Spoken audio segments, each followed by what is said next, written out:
ओम सच्चिदानंद रूपाय विश्वोत्पत्त्यादिहेतवे तापत्रय विनाशाय गोविंदाय नमो नमः। कृष्णाय वासुदेवाय हरये परमात्मने प्रणताक्लेशनाशाय गोविंदाय नमो नमः। नमस्कार, स्वागत है आपका आचार्य वाणी में। मैं आचार्य डॉक्टर विक्रमादित्य आपके साथ हूँ। आज का विषय हमारा है कन्या राशि वालों के लिए अगस्त का मध्यकाल क्या खेल करने वाला है। देखिए, कन्या राशि वालों के लिए खास तौर पे बहुत महत्वपूर्ण परिवर्तन का समय है, क्योंकि बुध महाराज पहले अस्त चल रहे थे, फिर उदय हुए और अगस्त के मध्यकाल में आते आते वो मार्गी भी होने जा रहे हैं। और ये मार्गी होकर आपके लिए लाभ का नया रास्ता खोलने की योग बनाने वाले हैं। और अभी बहुत जल्दी अगस्त के अंदर ही शुक्र भी और चंद्रमा ये बुध के साथ विराजमान हो जाएंगे, तो ये एक महालक्ष्मी योग बनता है। इस समय में महालक्ष्मी कृपा प्राप्त करने के लिए सुंदर आप कुछ खास उपाय कर लें तो आपके लिए बहुत पॉजिटिव रिजल्ट्स प्राप्त करने के योग बन सकते हैं। और सबसे बड़ी बात एक और भी है कि सूर्य भी परिवर्तन की तरफ जा रहे हैं। ऐसे में आपको सोच समझ के चलने की ज़रूरत रहेगी। सूर्य महत्वाकांक्षा बहुत ज़बरदस्त उत्पन्न करने के योग बनाएंगे आपके लिए। बिना सोचे समझे बहुत ज़्यादा कहीं लालच में आके काम मत कीजिएगा। लालच में दोनों गए माया मिली न राम, इस प्रकार के योग बन सकते हैं। तो ऐसे में कौन कौन से ग्रह आपके लिए अच्छे हैं, कौन से ग्रह खराब हैं। सबसे बड़ी बात तो आप मान के चलें कि शनि महाराज लगातार आपके लिए कल्याणी ढैया का योग बनाए रखे हैं। इस वक्त मंगल ने वहाँ पर आके उनको और एग्रीवेट कर दिया है। मंगल को संभालने की ज़रूरत है। लेकिन इस अगस्त के मध्यकाल में कई ग्रह योग ऐसे बन रहे हैं जिनको यदि आप सूक्ष्म दृष्टिकोण से देखें तो वो आपके लिए एक रक्षा कवच की तरह उस समय का खेल आपके समक्ष उपस्थित कर रहे हैं। अंगारक चतुर्थी, जन्माष्टमी, संक्रांति, ये सारे योग इस समय बनकर आ रहे हैं। तो ऐसे में इन समस्त योगों का लाभ कैसे आपको लेना है, बुद्धिमान व्यक्ति शास्त्र के दृष्टिकोण से बताए हुए उन योगों का लाभ लेकर अपने बहुत सारे कष्टों को निवृत्ति करने का योग दे सकते हैं। तो हम वो सारे रहस्य आपके समक्ष रखेंगे। सबसे पहले हम बात कर लेते हैं 11 अगस्त की सोमवार का अवसर, और उस दिन द्वितीया तिथि है। चंद्रमा विशेष भाद्रपद मास का कृष्ण पक्ष चल रहा है, द्वितीया तिथि आई हुई है उसमें। और द्वितीया तिथि के दिन कहा जाता है ग्रह नक्षत्रों के दृष्टिकोण से योग आपके लिए जो बन कर आ रहे हैं वो महत्वपूर्ण परिवर्तन की तरफ जा रहे हैं।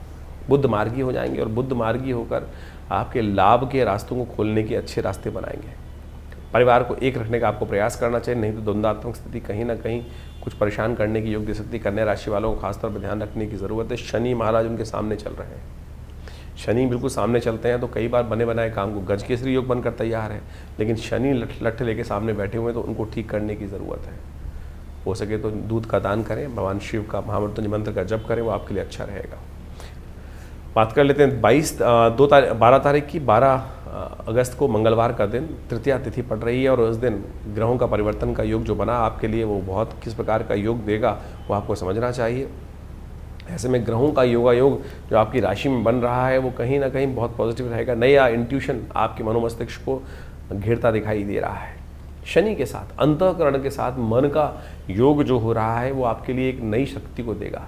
शांत होइए, शांत होकर सोचने की ज़रूरत है, थोड़ा शांत होकर समझने की ज़रूरत है, चीज़ों को ठीक करने की ज़रूरत है। लेकिन मंगल अभी आपको शांत नहीं होने देंगे, इस बात का समस्या है। इनका उपाय करने की ज़रूरत है। अंगारक चतुर्थी है इस दिन, क्योंकि उदया तिथि तृतीया है, लेकिन दोपहर तक क्या हो रहा है उसके बाद चतुर्थी आ जाएगी थोड़ी देर में ही। तो चतुर्थी आते ही मंगलवार और चतुर्थी का संयोग बन जाएगा, गणेश चतुर्थी का योग बन जाएगा और अंगारक चतुर्थी बन जाएगी। अंगारक चतुर्थी मंगल के दोष को दूर करने का योग है। तो ऐसे में शनि का लाभ तभी मिलेगा मंगल के चंद्रमा के साथ विराजमान होने से, जब मंगल शांत होगी। सुंदरकांड का पाठ करें, हनुमान जी को चोला चढ़ाएं, ये सुंदर उपाय करें तो फिर देखिएगा आपकी शनि को शांत कर आप कैसे उपाय कर सकते हैं। और हनुमान जी की कृपा से तो देखिए दोनों ही उपाय हो जाते हैं। हनुमान जी प्रसन्न होते हैं और भगवान राम के दर्शन के योग भी बन जाते हैं। और शनि और चंद्रमा मंगल इत्यादि तो अनुकूल हो ही जाते हैं। भगवान का अनुग्रह जहाँ हो जाए और 9 ग्रह कुछ नहीं करते हैं। 13 तारीख बुधवार का अवसर, चतुर्थी पंचमी तिथि का योग। चतुर्थी थोड़ी देर रहेगी, पंचमी आएगी, क्षय हो जाएगी। और ऐसे में क्षय तिथि में नए कार्य नहीं करने चाहिए, इस बात का ध्यान रखें। लेकिन बाकी ग्रहों ने आपकी राशि में जो योग बनाया है वो आपके अंदर एनर्जी अच्छी दिखाई दे रहे हैं, सोच सही दिखाई दे रहे हैं। बस अड़ियल सोच नहीं होनी चाहिए। थोड़ी सी ध्यान ये रखें कि विचार के अनुसार से चीज़ों को, परिस्थितियों को परिवर्तन करने की बात मन में रखें, तब आप पॉजिटिव रिजल्ट ले सकते हैं। इस दिन गणेश जी का सुंदर स्तवन करें। विघ्ननाशक गणेश जी आपको आशीर्वाद देंगे और बुद्धि से लाभ देने की योग बनाएंगे। 14 तारीख बृहस्पतिवार का अवसर, षष्ठी तिथि विद्यमान है। और षष्ठी तिथि के साथ साथ इस दिन ग्रहों का परिवर्तन का योग भी बन रहा है, थोड़ा बंधनात्मक, थोड़ा दिमाग जो है बंधा बंधा रहेगा, चीज़ों को सही करने में दिक्कत आने के योग बन सकते हैं।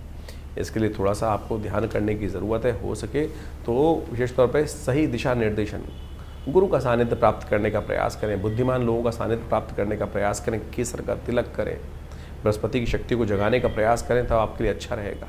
15 तारीख शुक्रवार का दिन, 15 अगस्त का दिन भारत के लिए बहुत महत्वपूर्ण स्वतंत्रता दिवस है हमारा, और इस दिवस पर हमको ध्यान करना चाहिए कि कैसे हम राष्ट्र के प्रति समर्पित भाव से कार्य करें।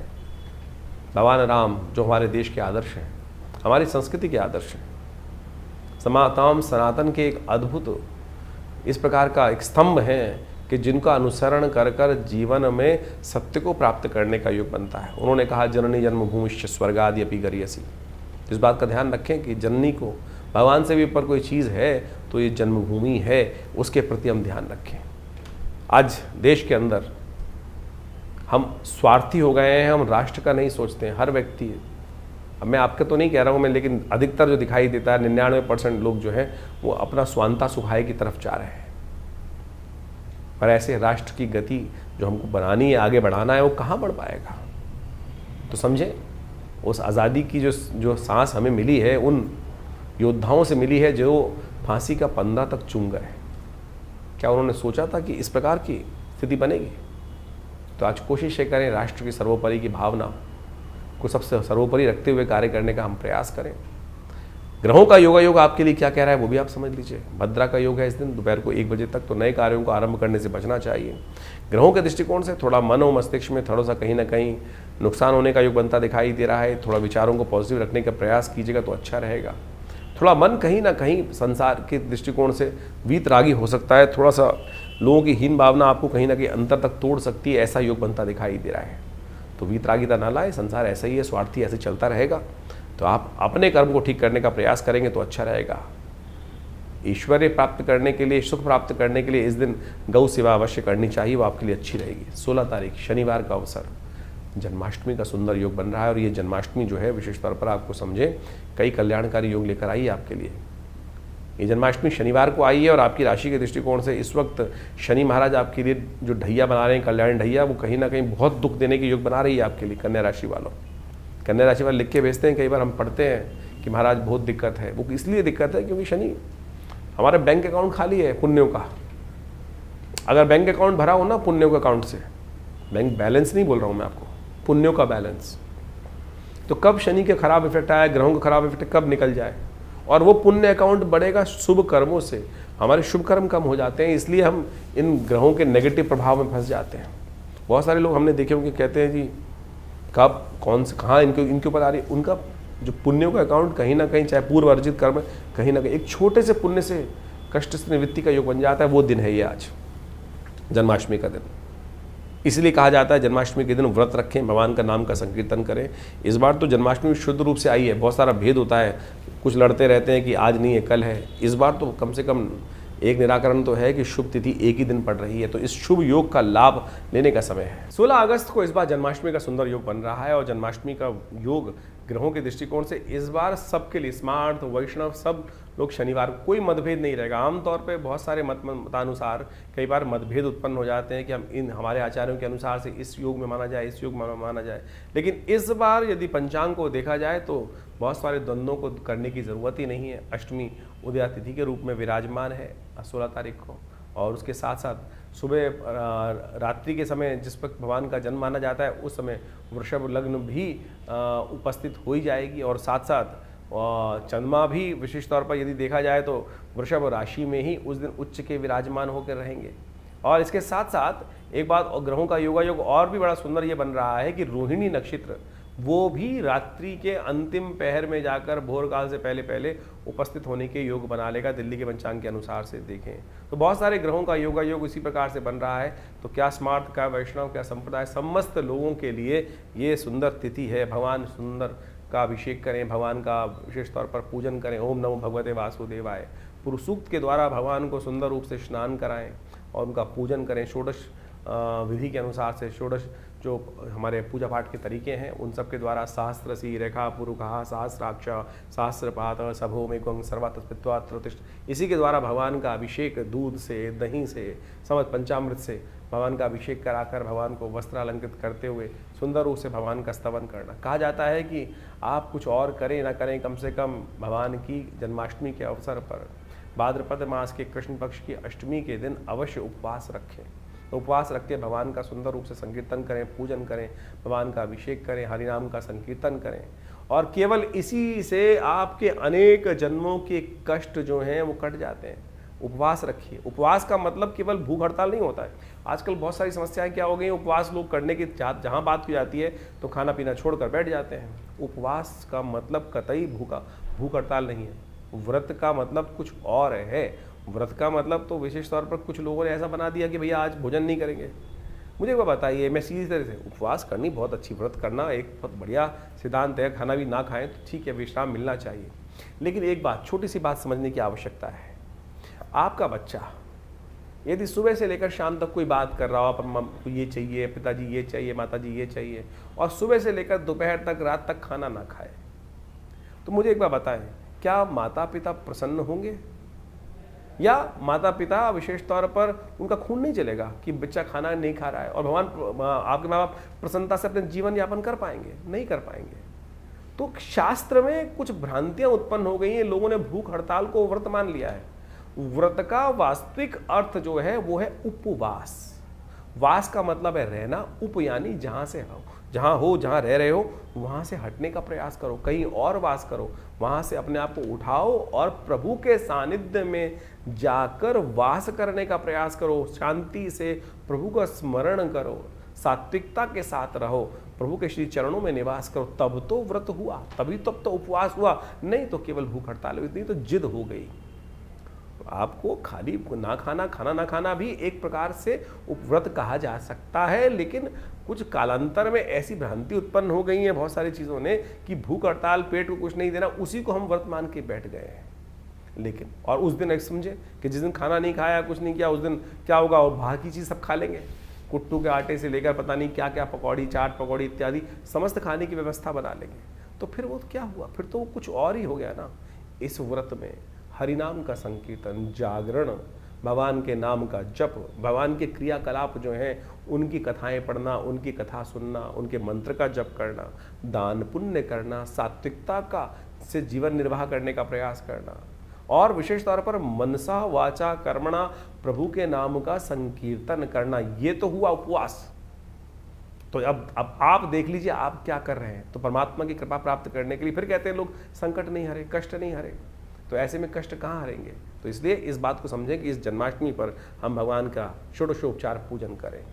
हमने विवेकानंद योगाश्रम में इस दिन विशेष भगवान का पूजन रखा है। शाम के समय जो करीब करीब यज्ञ के साथ आरंभ होगा और भगवान के पूजन के साथ सुंदर व्यवस्था बनेगी। भगवान को विशेष तौर पर षोडशोपचार पूजन कर कर उनका विभिन्न प्रकार से, विभिन्न औषधियों से उनका अभिषेक रहेगा, भगवान का पूजन रहेगा, भगवान के नाम का संकीर्तन रहेगा, कीर्तन, पूजा पाठ सबकी व्यवस्था है।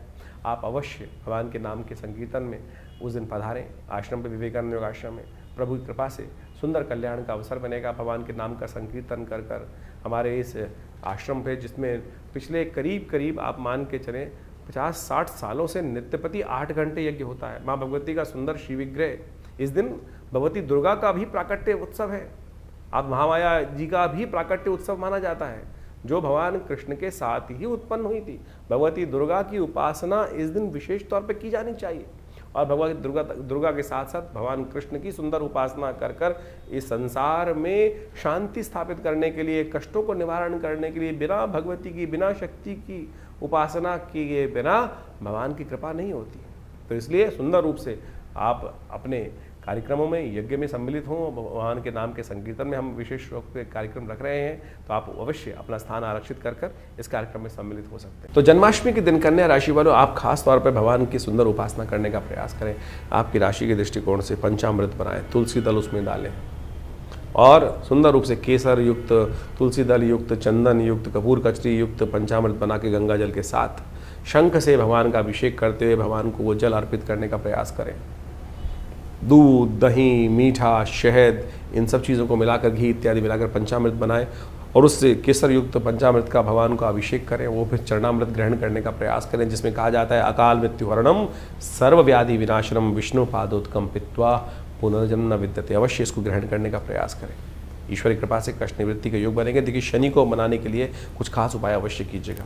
आपकी राशि के दृष्टिकोण से आपको अवश्य कार्य करना चाहिए। तुलसी जो है कहाँ चढ़ती है? भगवान के सिर पर। तो आपकी राशि के दृष्टिकोण से आपको क्या करना चाहिए कि जो मोरपंख भगवान को, आपकी राशि के दृष्टिकोण से समझें, जो जरी युक्त वस्त्र है वो भगवान को अर्पित करें और हरे रंग के वस्त्र भगवान को अर्पित करें। उसमें मोरपंख के साथ तुलसी बांधकर सुंदर रेशमी धागे के साथ वो भगवान को अर्पित करें तुलसी के साथ। और अगले दिन एक काम कीजिएगा, भगवान को वस्त्र जब चेंज करेंगे तो वो मोरपंख और तुलसी निकाल के रख लीजिएगा, फेंक मत दीजिएगा। बहुत सारे लोग ऐसे ही कूड़े में फेंक देते हैं। उस तुलसी दल को बांधकर एक पुड़िया में अपने पर्स में रख लीजिए मोरपंख के साथ। शनि कुछ नहीं बिगाड़ पाएंगे पूरे वर्ष तक आपके लिए। तो ये उपाय अवश्य करने का प्रयास करें। और आपकी राशि के दृष्टिकोण से आपको धनिये से बनी हुई मिठाई भगवान को अर्पित करनी चाहिए। धनिये से बनी हुई मिठाई भगवान को अर्पित करने से, इन दिनों औषधि जो बनती है मिठाइयाँ आमतौर पे घरों में पुराने ज़माने में बनती थी, मगज़ की, गोंद की, धनिये की, इस प्रकार की और नारियल की अलग अलग प्रकार की मिठाइयाँ बनती थी। और ये सब औषधियाँ हैं। आपकी राशि के दृष्टिकोण से धनिये और देसी खांड से बनी हुई जो मिठाई रहेगी वो आपके बहुत सारे विकारों को दूर करने के योग बनाएगी, स्वास्थ्य को लाभ देने के योग बनाएगी। तो उसका लाभ लेते हुए कार्य करें, आपके लिए बहुत अच्छा रहेगा। बात कर लें 17 तारीख रविवार की, और उस दिन नवमी तिथि विद्यमान है। सूर्य परिवर्तन की तरफ जा रहे हैं। आपकी राशि के दृष्टिकोण से बहुत महत्वपूर्ण योग बना रहे हैं। लेकिन ध्यान रखना, इस वक्त शनि खराब चल रहे हैं और सूर्य महत्वाकांक्षा जबरदस्त देने वाले हैं आपकी राशि के दृष्टिकोण से।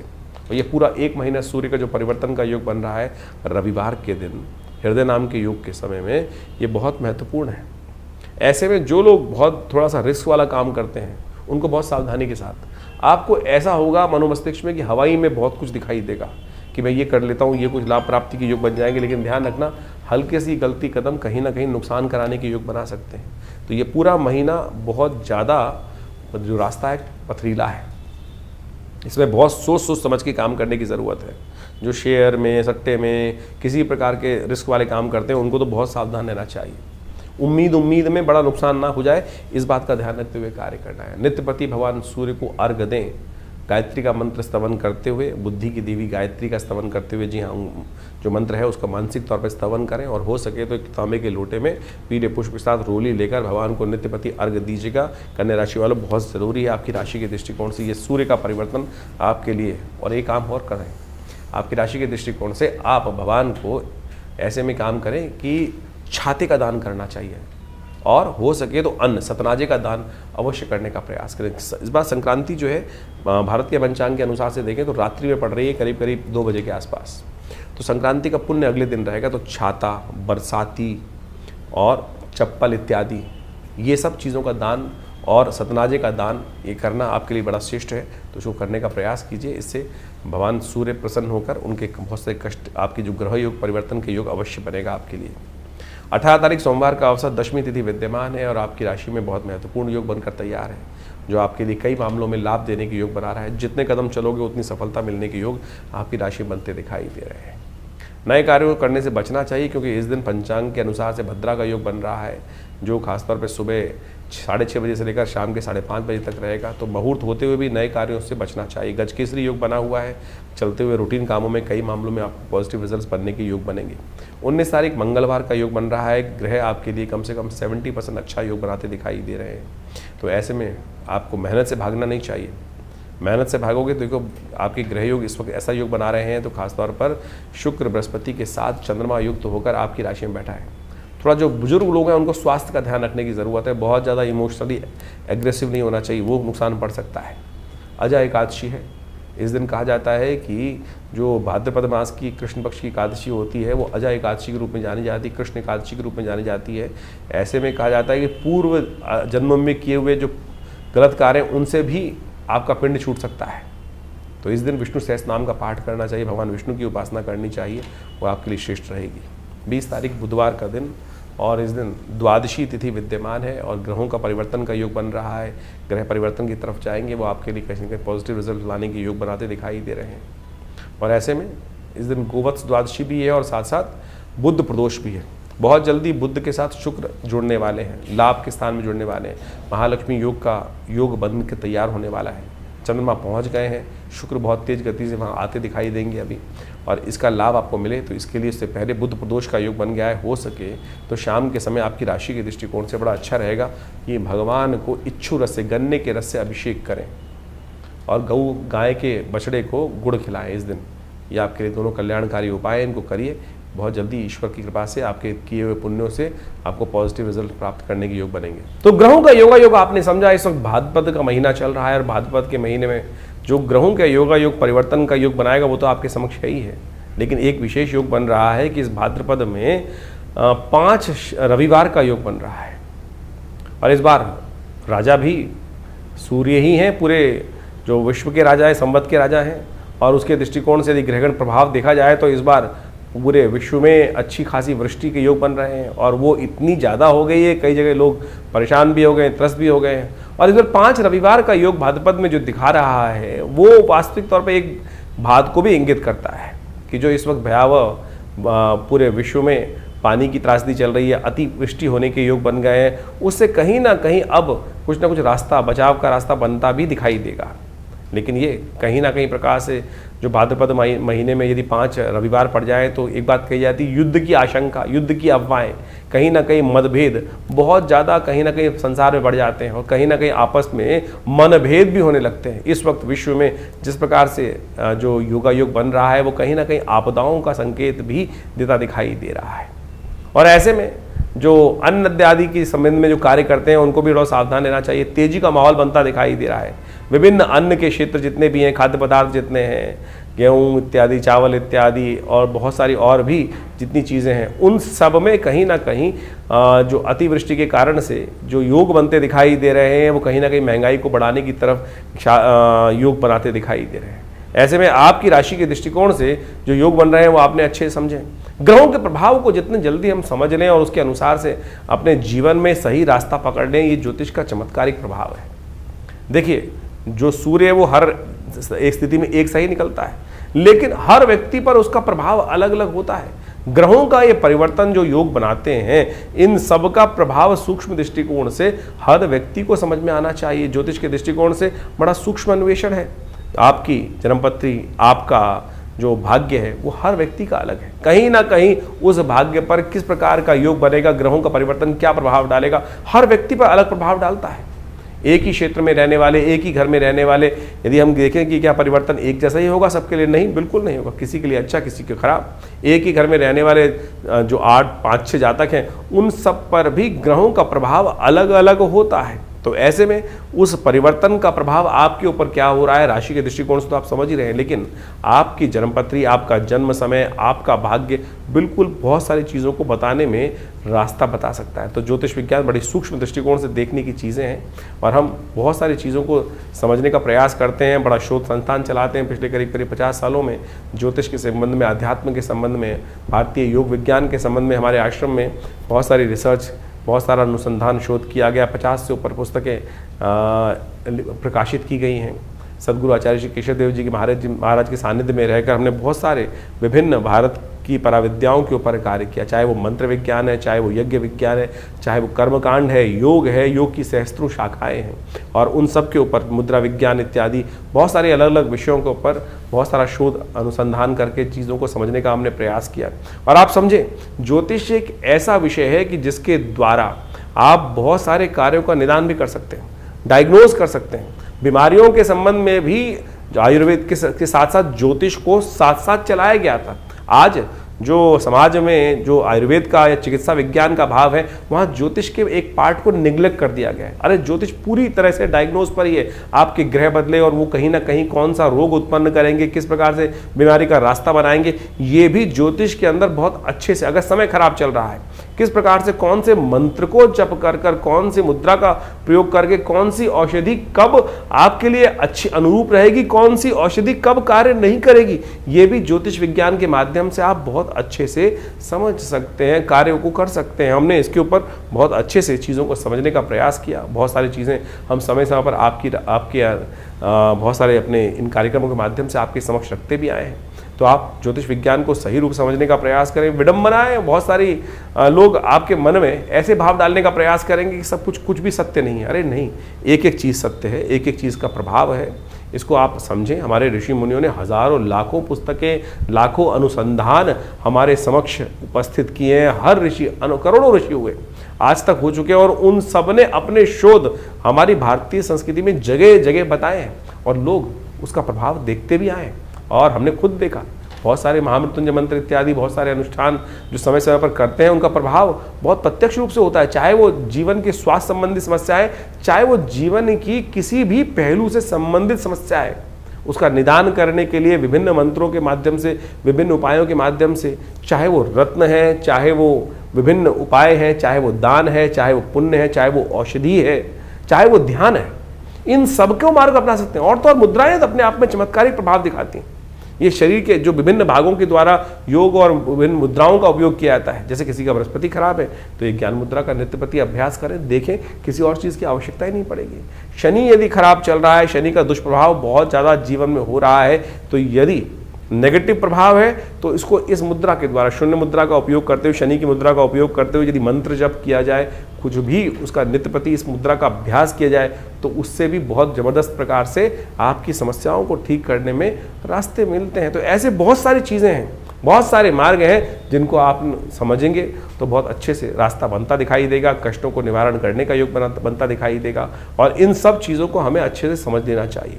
बहुत सारे लोग, ये कहानियाँ नहीं है, पुराण इत्यादि में जो रहस्य बताए गए हैं वो कतई किसी प्रकार भी कहानियाँ नहीं है, लेकिन उनके पीछे उसका आदि भौतिक आदि दैविक रहस्य छुपा हुआ है। उन रहस्यों को हमको समझना चाहिए। अभी सावन का महीना समाप्त हुआ, सावन में भगवान का जैसे रुद्राभिषेक करते हैं, रुद्राभिषेक करते हुए भगवान पर विभिन्न प्रकार से भगवान को स्नान कराया जाता है, कभी दूध से, कभी दही से, कभी भस्म से।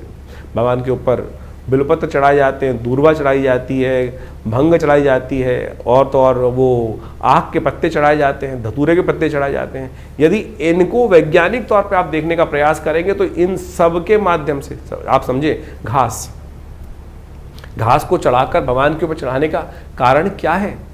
उसका मंत्र है कांडात कांडात प्रोहंती। भगवान के ऊपर चढ़ाते हुए इस मंत्र को कहा जाता है। औषध विज्ञान के अनुसार से आपके जो बहुत सारी बीमारी को ठीक करने के लिए, पेट संबंधी बीमारियों को ठीक करने के लिए ये बहुत दिव्य औषधि है।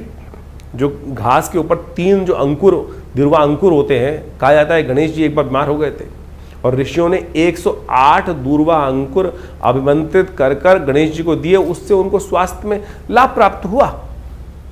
इसी प्रकार से विभिन्न जो चीज़ें हमारे क्रियाकलाप कर्मकांड के सिद्धांत से भारतीय संस्कृति में बताई गई हैं, पुराण इत्यादि में चीज़ों में बताए गए हैं, वो सब के सब क्रियाकलाप बहुत रहस्यपूर्ण है, परम वैज्ञानिक है। औषधीय दृष्टिकोण से भी उसको अच्छे से समझा जा सकता है। तो आप इन सब को समझें। हम समय समय पर आपकी राशि के दृष्टिकोण से बहुत सारी चीज़ें बताते हैं, लेकिन जन्मपत्री भी उसका बहुत विशद विषय है और वृहद विषय है। साथ साथ आपके हाथ की रेखाएं, मस्तिष्क की रेखाएं, और ये सब का सब शरीर की जो विभिन्न आकृति विज्ञान है, वो ज्योतिष के अनुसार समुद्र शास्त्र के माध्यम से इन सब रहस्यों को अच्छे से समझकर हम जीवन में उत्थान की तरफ आगे चलें। और भारतीय संस्कृति परम बहुत सुंदर रूप से उपस्थित किए गए इन सब रहस्यों को, तो आप यदि इन सब चीज़ों को समझेंगे तो बहुत बढ़िया आपके लिए बहुत सारे विषयों को अच्छे से हम बताएंगे। आश्रम के द्वारा जो प्रकाशित पुस्तकें हैं वो आप हमारी वेबसाइट पे जाके देख सकते हैं। mudrasforhealing.com वेबसाइट है हमारी, acharyavikramaditta.com वेबसाइट है हमारी, vivekanandnaturecure.com ये भी हमारे आश्रम की ही वेबसाइट है। और यहाँ पर हमारे आश्रम की समस्त गतिविधियों को समय समय पर हम बताते रहते हैं। बहुत सारे विभिन्न कार्यक्रम आश्रम पे समय समय पर चलते रहते हैं, और इन सब विषयों को आप अच्छे से समझकर और इन सब से आश्रम से जुड़ें। और स्वागत है आप सबका हमारे यहाँ जो नित्य प्रति कार्यक्रम होते ही हैं। रविवार को विशेष कार्यक्रम में, यज्ञ में आप सब लोग सम्मिलित हो सकते हैं। सुबह 8 बजे से लेकर करीब करीब 10 साढ़े 10 बजे तक भंडारे के साथ बड़ा यज्ञ और स्वाध्याय इत्यादि का कार्यक्रम चलता है हर रविवार को।